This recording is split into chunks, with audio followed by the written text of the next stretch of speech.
Bonjour, nous allons voir aujourd'hui quelques exemples.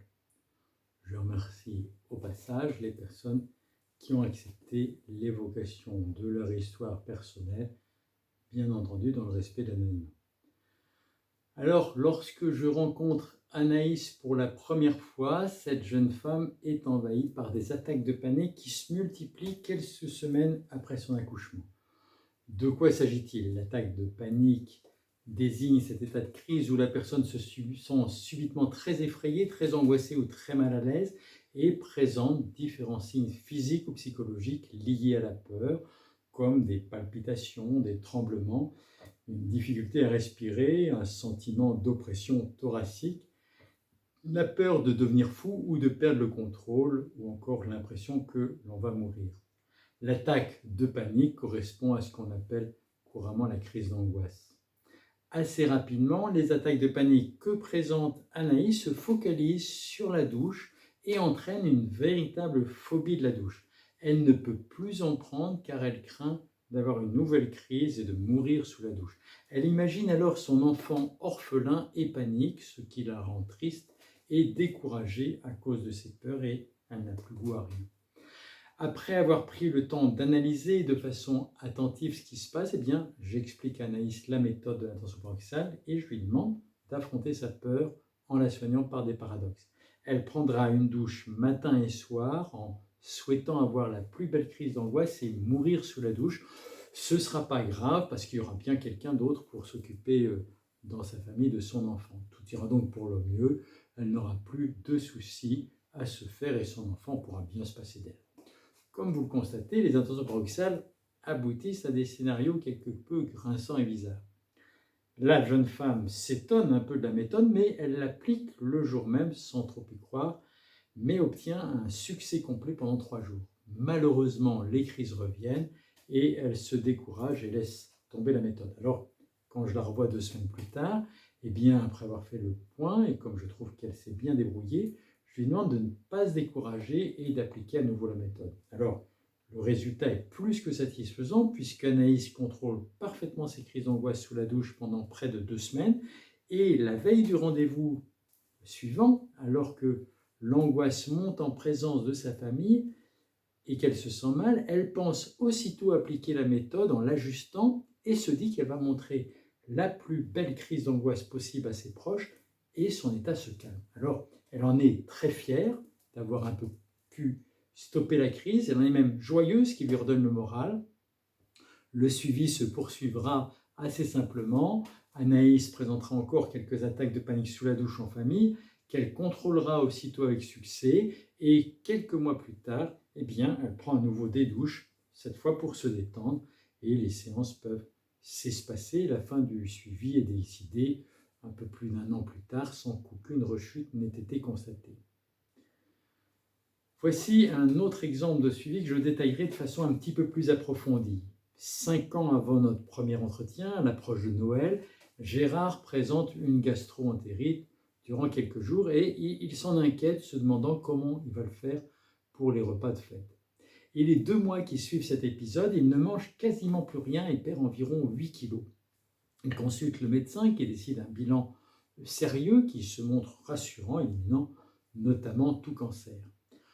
En réalité, Gérard souffre depuis de nombreuses années de ce qu'on appelle une colopathie fonctionnelle, c'est-à-dire une maladie sans atteinte organique qui se traduit par des maux de ventre chroniques qui le rend particulièrement attentif aux aliments qu'il mange, certains favorisant les crises. Mais les difficultés qu'il présente aujourd'hui sont très différentes. En effet, dès le lever du matin, Gérard se demande si la journée va être bonne ou non, s'il ne va pas avoir mal au ventre et s'il va avoir faim. Lorsqu'il prend sa douche ou qu'il se rase, qu'il cire ses chaussures, il ne pense plus qu'à cela et il se pose de nombreuses questions car il pense par exemple qu'il va en baver et il s'inquiète à l'idée que le petit déjeuner se passe mal et que de fait toute sa journée se passe mal.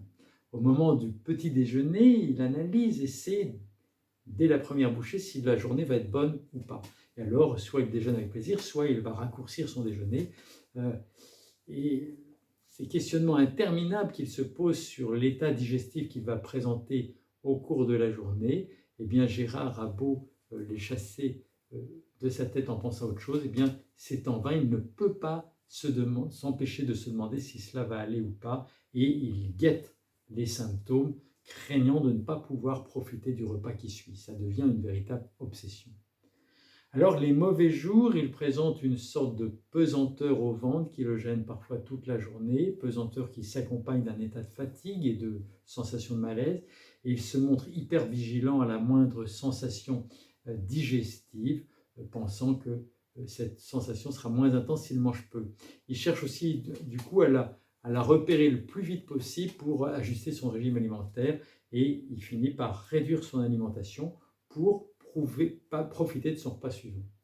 Parce qu'il est persuadé que s'il a trop mangé, il va ne pas avoir faim au repas suivant, et du coup, il ajuste les intervalles entre deux repas, il en vient volontiers à sauter un repas s'il est invité le soir chez des amis par peur de ne pas avoir faim.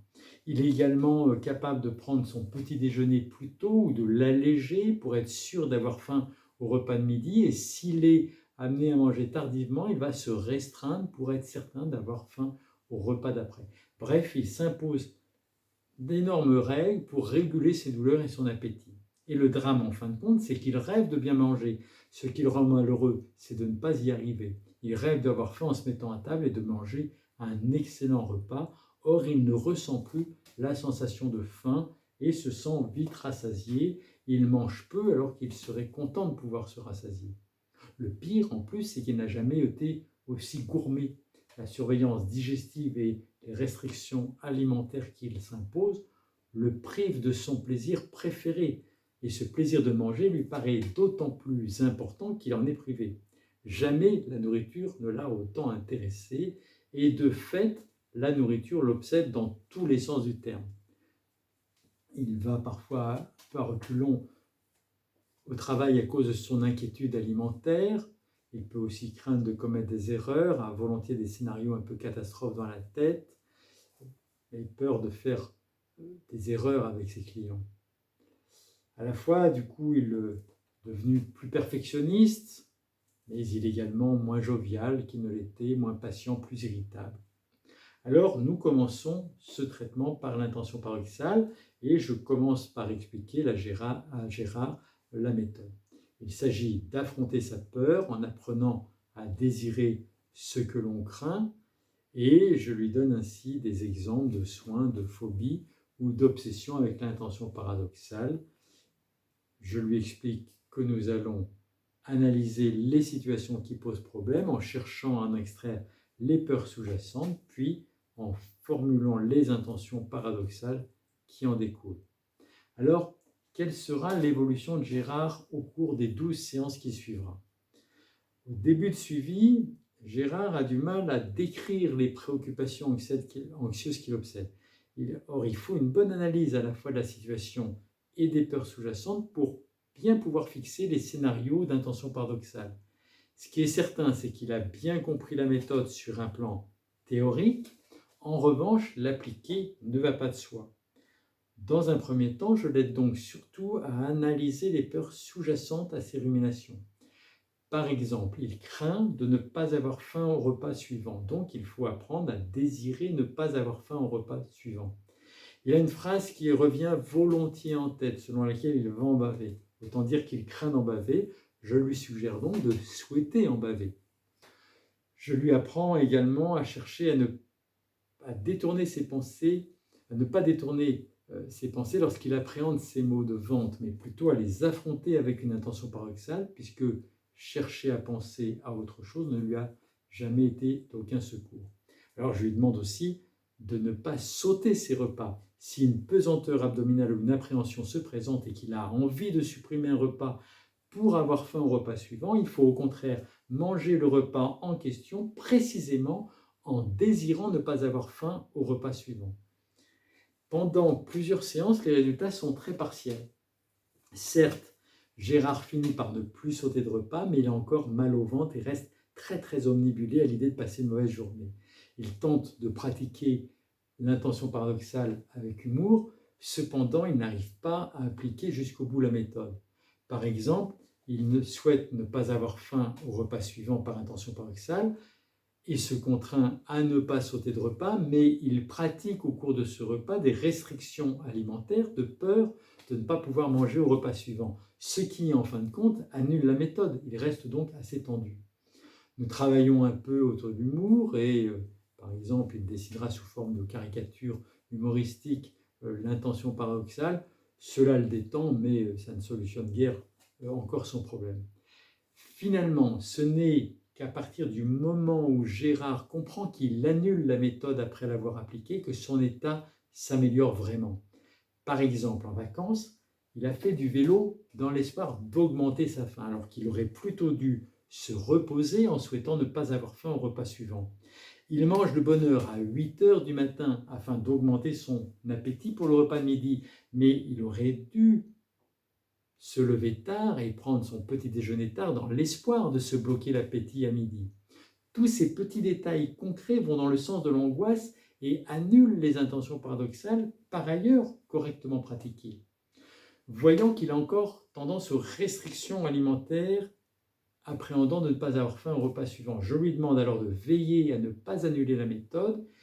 Je l'encourage aussi à plus de conviction. Pour cela, je lui conseille d'augmenter volontairement la ration alimentaire afin de bloquer le repas suivant. S'il a un repas festif en perspective, je lui demande de manger le plus possible au repas précédent en souhaitant ne pas parvenir à manger lors du repas de fête. Ainsi, tout le monde remarquerait le problème. Gérard rapporte pour la première fois une réelle amélioration. Il est plus détendu et annonce qu'il a pris 500 ou 600 grammes de poids. La première fois depuis 5 ans. Il a par ailleurs totalement arrêté les médicaments pour sa colopathie fonctionnelle et reprend même du café. Après 4 semaines de régime, il a pris 1 kilo. Il lui arrive de grignoter entre 2 repas alors qu'il est invité à un apéritif le soir. Il a davantage de plaisir à manger et constate que le fait de ne pas modérer son alimentation au repas du midi en pensant au repas du soir n'aggrave pas les difficultés, mais au contraire, cela se passe mieux. Au petit déjeuner, il augmente sa ration alimentaire de 25% et fait l'effort de ne pas restreindre ses repas de midi. Gérard est nettement plus détendu, il ressent aussi l'amélioration de son état au travail et son entourage le ressent moins irritable. Au fil de séances, il a repris 5 kilos et estime son trouble soigné à 90%. Alors, on arrête les séances, on décide d'arrêter en commun les séances à la 12e séance et avec de longues années de recul, les troubles se sont améliorés définitivement. Alors, vous voyez qu'il est possible de se soigner, vous aussi, n'hésitez pas à le faire. Et puis, nous verrons un troisième exemple la prochaine fois si vous le voulez bien. À bientôt.